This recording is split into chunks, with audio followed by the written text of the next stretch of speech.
So Amy, welcome to the Nelson Pod. Kia ora, thank you. Great to have you here. Very interesting just to talk to Pic a short time ago about your appointment and how he feels about that and everything. He's obviously still very moved about the fact that you've joined the team. Why did you... Ask him in another year.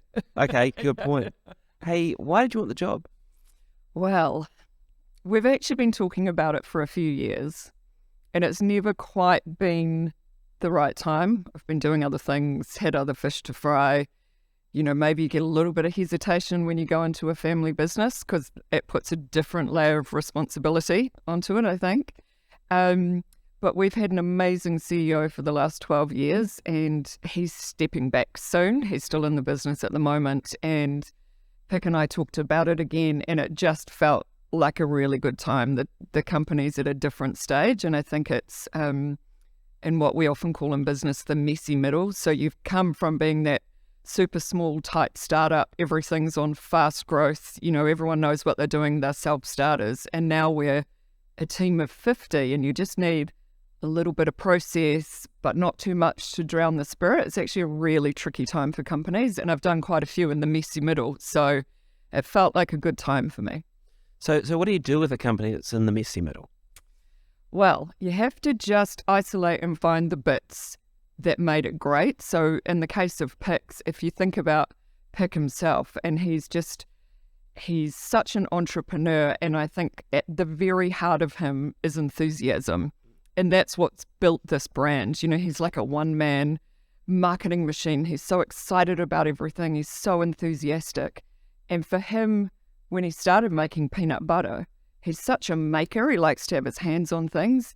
And when you've got 50 people, you can't throw out an idea and have it at the market tomorrow. It doesn't work like that anymore. There's things like food safety, there's quality, you've got to bring nuts in from overseas. They've got to go through a team. And he finds that stuff really boring, but that's the stuff I can make the sense of. So my job is to harness that enthusiasm and creativity and the spirit of makers and somehow bring it into line with some of the stuff you need to make a business work. Okay. One of the interesting things that came out of our chat with Pic is he talked about how growth wasn't something that he saw particularly as being important for Pic's future.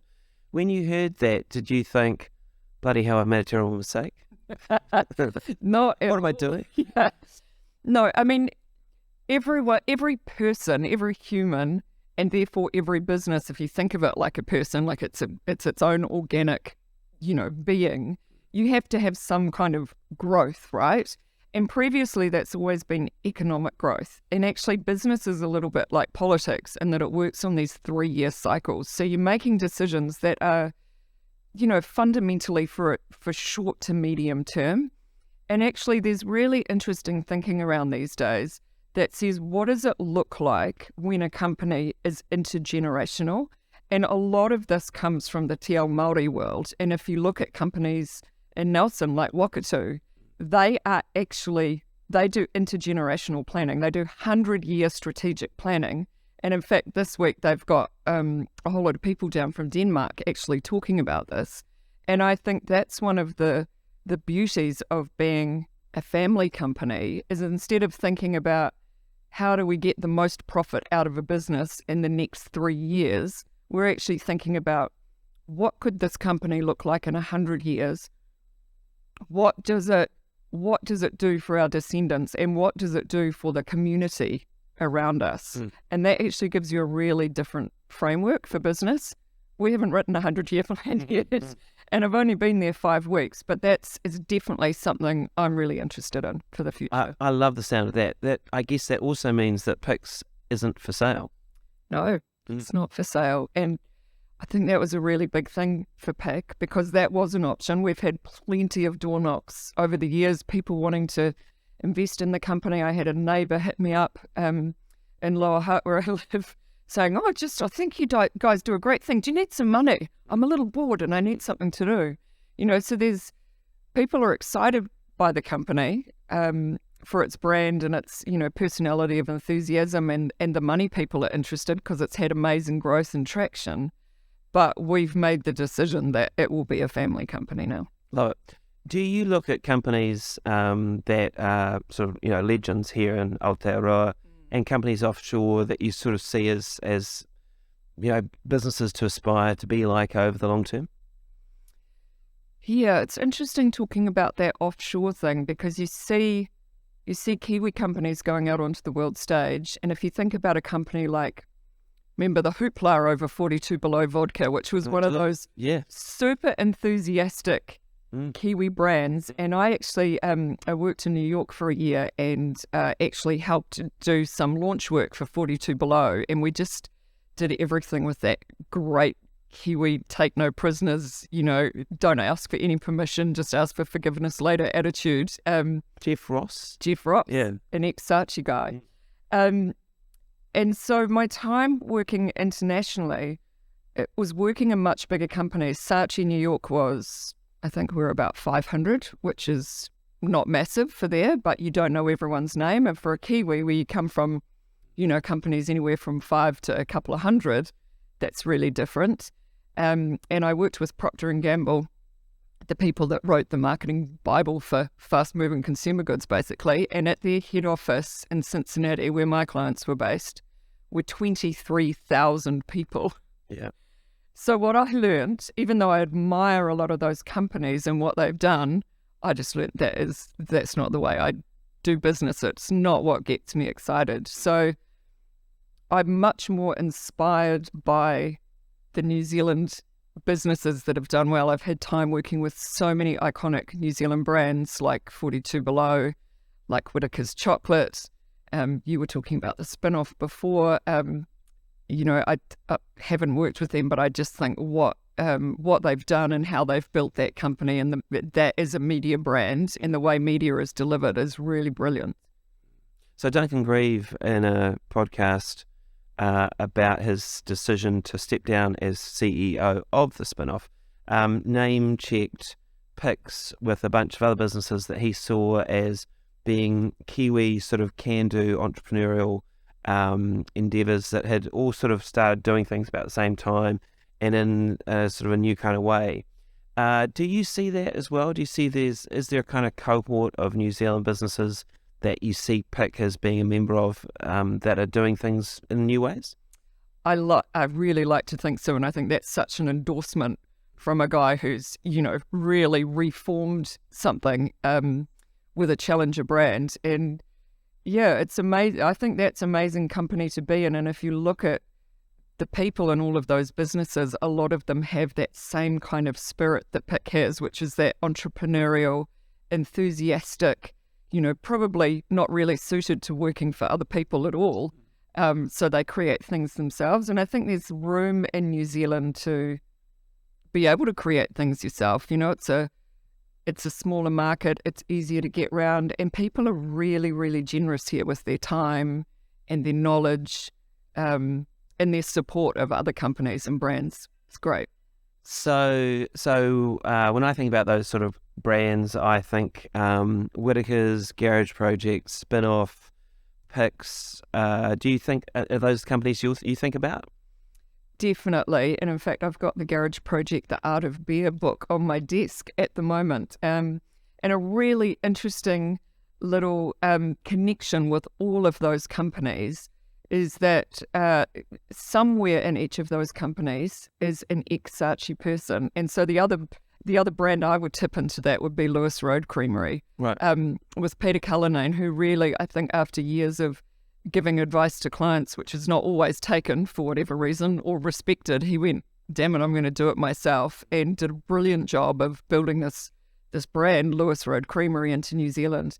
In Garage Project, one of the ex-Saatchi guys is a partner in that, and in fact, Duncan Grieve is his nephew. The Saatchi team works really closely with Whittaker's, so I've done a lot of work with Whittaker's, and they are a really inspirational company. And actually, from the point of view of being part of a family company and being the next generation in that, I think Whittaker's are at third or fourth generation. Yeah. So, and all of these people are just so generous and supportive, and you can ring anyone and have a phone conversation with them. And that's sort of the special thing about doing business here, is you just call anybody. Yeah.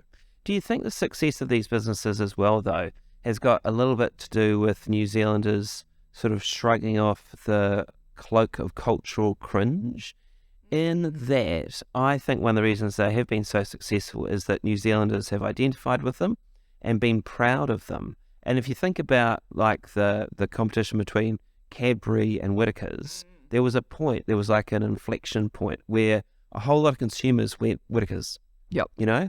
And had Whittaker's not been a New Zealand company, I wonder whether that would have happened the way it did. Yeah, that was the great palm oil controversy that really helped switch that market share over.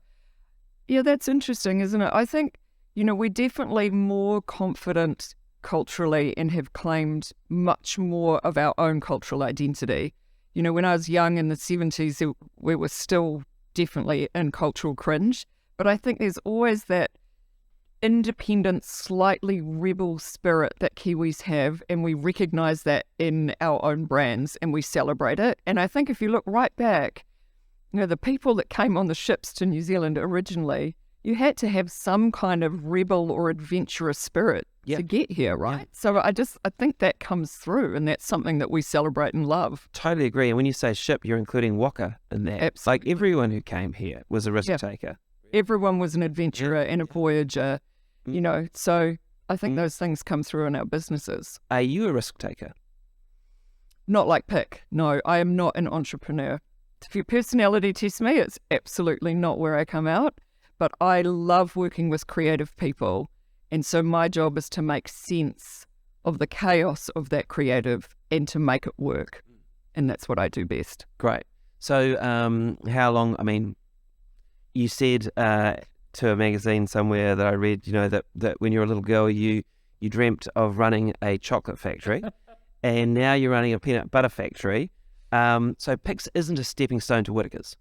No, I promise. Okay. Holly and Matt Whittaker, the next generation of Whittakers, are well in there and doing a brilliant job, but I will be talking with them about more things I need to know about handling disagreements with your family. Yeah, sure. And I'm sure they'll have great guidance. That was actually Pic when Mum and I met Pic, and I was 4, and I'm the child of hippies. So my mum and dad are hippies, and Pic was pretty hippie too. And he worked as part of this collective of makers, like furniture makers. It wasn't really a term then, makers, but they were furniture makers and creative people who weren't suited to work anywhere else. And that workshop in Parnell, this cheap old warehouse, was right next door to the Nestle factory.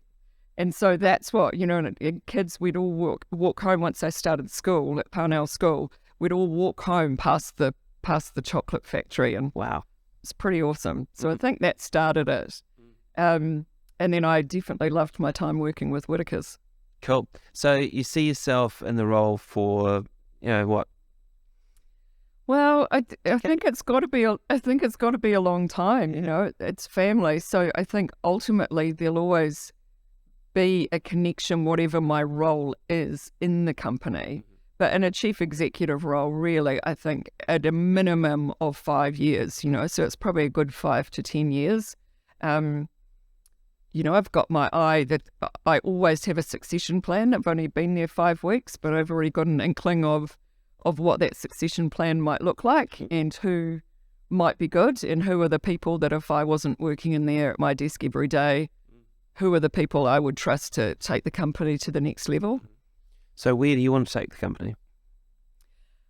Definitely want to stay focused in New Zealand. We're New Zealand's favourite peanut butter brand. We outsell the closest competitor 2 to 1, but we're just still 50 people in Nelson making this great peanut butter. It's just such a cool thing, and it's actually really creative. We've got this incredible team of people who they literally taste the peanut butter every 15 minutes. Right. And they're like controlling the taste and the sweetness and the caramel notes and all of these things. It's like making wine. They make this peanut butter. It's incredible. So we just want to stay being a really iconic Kiwi brand. We do have a lot of export markets.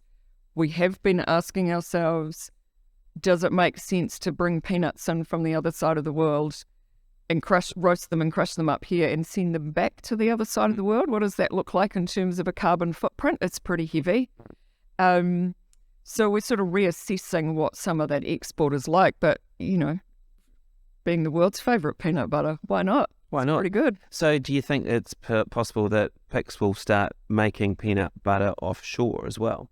It's definitely something we've looked at. We've had quite a few people approach us. I think we're really happy in New Zealand at the moment and really happy in Nelson. We're not going anywhere else. But yeah, we'd look at it for sure. Interesting. And yourself, you've been Wellington based for quite some time. I have. You're going to be coming over here every week, I guess? I am weekly to Nelson on that small plane across the Cook Strait. If anything moves me, it'll be that. I'm pretty impressed with the climate down here. I have deep connections in Nelson. Pic's here. My sister actually grew up here. I'm a lot older than her, but she finished school here.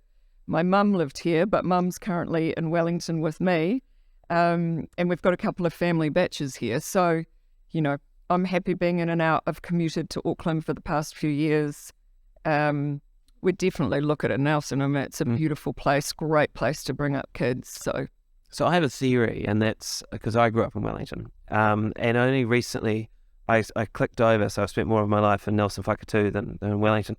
But I actually believe that a fully evolved Wellingtonian actually metamorphosizes into a Nelsonian. Because you spend a bit of time here and you go, you know what? It's really nice here. The weather's amazing and it's so much better than Wellington. And I've only got one life, and so I think I'll spend more of it here. And, I hope you have that experience because I found it really good. Yeah, I'm a child of New Zealand, actually, because I was born in Christchurch, spent a year in Wellington when I was 3, and then did all my schooling in Auckland. And then for my professional jobs in New Zealand have always been between Wellington and Auckland. So it's nice to actually add Nelson Whakatū to that list now, and just sort of be somewhere else in New Zealand actually feels really good. I could work anywhere in this country. It's a great place. It is a great place. So just sort of round things off, Aimee, as someone who's achieved a lot, you've been very driven from what I understand. Do you consider yourself a workaholic? Do you have to work all the time? I am definitely very driven, but I'm actually probably a slightly lazy person because my happy place is actually lying in bed reading a book, much to my partner's horror, who's a very active relaxer. So I'm actually really well balanced in that way. I do exercise, and that is part of my mental health approach for work, actually. And as I've got older, that becomes more and more important just to be able to mentally perform at work.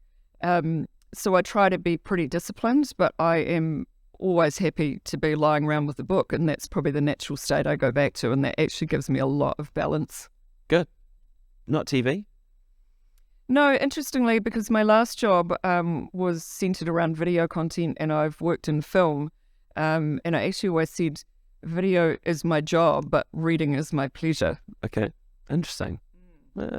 And if you think back to when you were little, yes, hanging out, I think you were actually on a commune, were you? We had a house on a commune in the Coromandel. Yeah, yes. So okay, if you cast your mind back to your happy days on the commune in the Coromandel, and Pic comes into your life. If someone had told you, jump forward to 2023, Pic will be like the New Zealand, Aotearoa New Zealand's peanut butter baron, and you will be the boss of the company, what would you have made of that? That is absolutely crazy to think about, and I was thinking about that the other day. How full circle is it that I end up being the CEO of my stepfather's company, and he was only with my mum from when I was 4 to 12. It's not really that long, and I have a great relationship with my own father, who, ironically, was a beekeeper. So we're big in spreads in my family. And it's just insane. And it's not, I had quite a liberal schooling. I had a creative bent. I was probably more likely to go and do journalism or something. And at the last minute, I changed my mind when I went to university and did a commerce degree. And what it taught me was how to bring the balance of business into my life. And so I actually sit really tidily between creative worlds and business worlds, and that's ended up being my superpower. And I learned early, I sat next to Otis Frizzell, the son of Dick Frizzell, in fourth form art. I thought I was pretty good because, you're a kid, everyone goes, oh, you're creative, beautiful artwork, lovely stories, lovely poems. And I was working on this painting. I think you do cities in fourth form. And I was like, oh, it's pretty good. And then literally I looked over at Otis's and I just had that blinding realization that my future was not art. That I would never be a visual artist. And Otis isn't running a peanut butter company. So there you go. Do you know what Otis is doing? He's running a taco truck, though. He is too. So he's in the food world. So watch out for the lucky taco in Pic's peanut butter. I think we should do something together. I think it sounds like a very good idea. Hey, Aimee, thank you very much for your time. I know you are super busy and you're jumping between Nelson and Wellington and everything, so I really appreciate you coming in and having a chat. Good luck in the new role. Kia ora. Thank you, mate. And good luck getting Pic out of the swamp every now and then to come and hang out at the factory. And I hope you can keep him awake in meetings. And never. And all the best. Thanks so much. Pleasure.